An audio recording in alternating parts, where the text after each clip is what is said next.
Float is something you may hear about. Float means that there's time delays in the bank processing, and you could take advantage of that. There is disbursement float, which means you write a check, you give it to the recipient, or you send it in the mail. That doesn't actually hit your account until the recipient deposits to their bank, and their bank presents it against your bank to get the money. And all that time, you get to use the money. Then we have the other side, where you deposit money, and now you're hurt by the same dynamic. You put a check into your account, but it's not immediately good funds because your bank will only let you spend it when they make sure that it's a good check. So that's called collection float, and that's a negative to your use. So that's why we have a negative sign. So the positive of the disbursement float minus the negative of collection float equals the net float. If the net number is positive, that means you're using and having the advantage of extra money.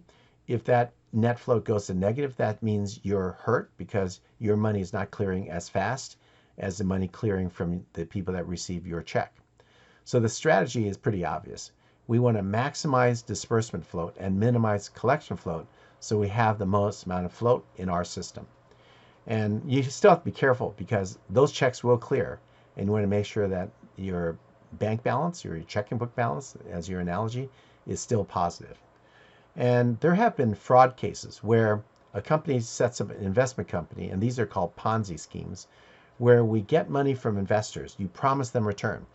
Then instead of earning money the old-fashioned way by good investments, you raise more money and you take the money from the next investor and give it in part to the original investor. The original investor is happy. Wow, you pay a higher interest rate than banks, but you actually have taken money from the second client or investor and given it to the first investor. And at some point that catches up to you. And there have been many examples of Ponzi schemes over the years, at least the ones we know about. And they kind of take advantage of this idea of float. So how do you create net positive float? Disbursement float is pay with checks and don't use wire and ACH. So you're starting to spread the time that you have control of cash. And then you could use what's called a cash disbursement account, which is not in your state. So if we're in the state of California, you set up an account with a bank in Ohio and you draw checks on that account. So that will slow down the clearing of the checks. And you could have the cash disbursement account linked to your overall cash management system, which we'll show you in a moment. And there's a counterpoint. Most companies, despite all these advantages of taking advantage of float, find that there are massive efficiencies to using ACH. First, it's all electronic. There's no paperwork. Next, they don't have to reconcile their checkbooks each month to see which checks cleared, which ones are outstanding, and resolve the issues. It's just gone and it's done. The payment's made. So even though there might be arguments made to have a slow-moving check be the way to pay your bills, companies have found that ACH is overall a better method based on administrative practices, administrative costs. So collection float is invoice quickly and make the terms tight and get the money if they're late, charge them late fees or interest so they don't get temptation to not pay you on time. And then you could go the other side and encourage the people paying you to pay by ACH because you'll receive it electronically and fast. Or if you want to stick with checks, have a lockbox. And this is where you could contract with a bank. You direct all your customers to send the checks to this particular address, which is your account with a bank. Bank employees will open the envelopes.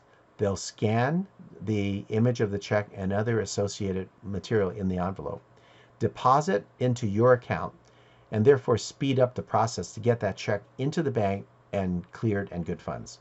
So that's the function of lockboxes that many companies use. I didn't have a huge company, but we use lockboxes very effectively to not have to have staff open the mail and not have to have staff walk in rainy weather down to make a deposit. It's all done by the bank. So the next slide shows a cash management system that is not in your book. This is actually a system that I set up years ago when I had a real estate company. We have customers that send us checks. They go directly to Lockbox, as we mentioned earlier, so we deposit it as quickly as possible. Those will then be put into a zero balance cash account. I'll explain what that means in a moment. So that cash account is where those checks are deposited. Then on the other side, you send checks to your vendors. Now the vendors take the check, they give it to their banker then presents it to your bank. And at that point, it hits. And we set up another account, and this was called a cash disbursement account. This is the Ohio one I mentioned earlier. So that's drawn out in Ohio. And every morning we get a report. And the report says, how much do you have in usable funds in your ZBA? Because those checks have to clear. So what is the amount that you can use? And then you compare that to what are the checks that you have to make good today.